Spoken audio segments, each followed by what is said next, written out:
Now, every time I talk about this drill, it gets me so excited. This is the downswing drill that really improved my game and got me to turn pro, because my ball striking went from here to here. Now, I'm that confident in this tip. We're on the 15th hole, and that is water you can see on the left, so I can't wait to show you how good your driving is going to be.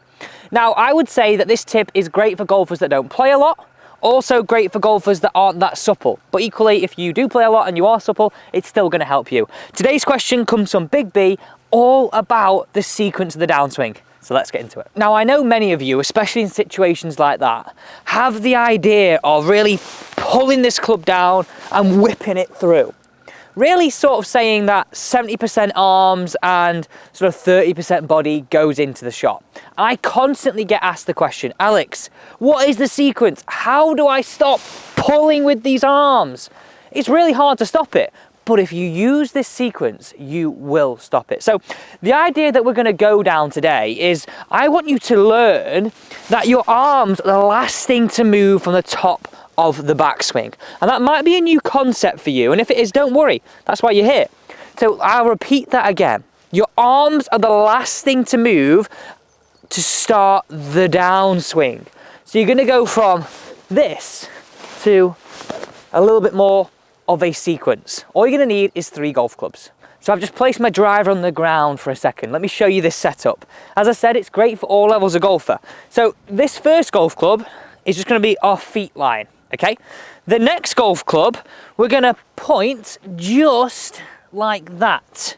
Okay, I mean, roughly, it doesn't have to be perfect is what I'm trying to say. Just off where our feet line is. The next golf club, we're going to place down where an iron club head would fit in this gap. So if you look at this from sort of that player cam perspective, you can see how the golf clubs are sort of opening up a bit like a clock this way. So if that was sort of, if this was pointing at 12, this would be pointing at 11, and this one would be pointing at 10. Okay, really, really easy, and I think this concept gives you a great visual to work to. Now come here quickly. I said it was suitable for all golfers, so a little tweak if you do feel like those hips are a little bit stiff. I mean, it is cold this morning, so mine do feel that way. You can just do this with your feet. Flare that left foot for a right-handed golfer. Look how much more my hips open compared to if I point that in. All that does is just opens up that hip socket, which is really going to help you do this drill. Now, there are 3 stages to this solution, but look at that there. You can just sort of get a perspective of what that drill's going to do. So, nice and simple. The idea of the drill is that these 2 golf clubs here represent where our left pocket is going to point. So if you're a golfer who doesn't move that left pocket at all and sort of just swings with these arms, we don't get it opening up like this as much as we should. Now you just need to do this like 1% better and you're going to hit the golf ball so much easier, and you'll find it goes further for less effort. So first stage to this, and this is really important, have a look at where I'm placing that golf club. I've got my golf club square and I'm placing it across my chest. So it's not here, it's not rolled over, it's just there like that. And that's really, really important that you do have this. This is stage 1. As I said, 3 stages. I want you to turn to the top, and I want you to imagine you leave that club head up there for as long as you can. Leave it there, and just get the feeling now, listen to how I word this, of my left pocket hitting each of those golf clubs. So 1 and 2. So watch this. 1 golf club, 2 golf club, and then down. So I'm really feeling that is staying, my hips are opening. Have a look at this from the face on perspective too.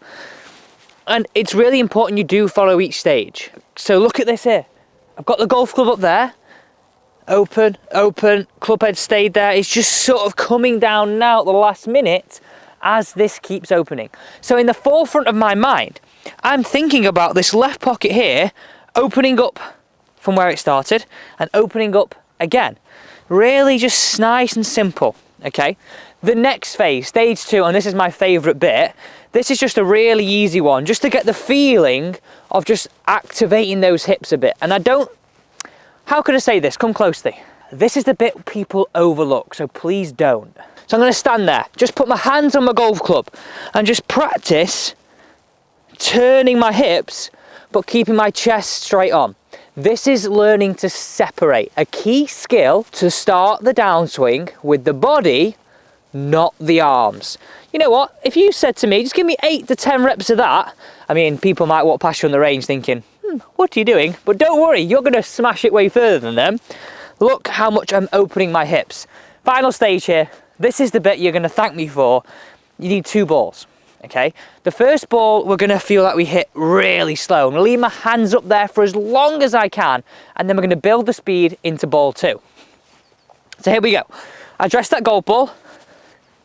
Maybe just take a bit of a waggle to the top and just practice that. I'm leaving my hands there. Look at my hips coming down. You've done your first 2 stages, so this one should be a little bit easier for you.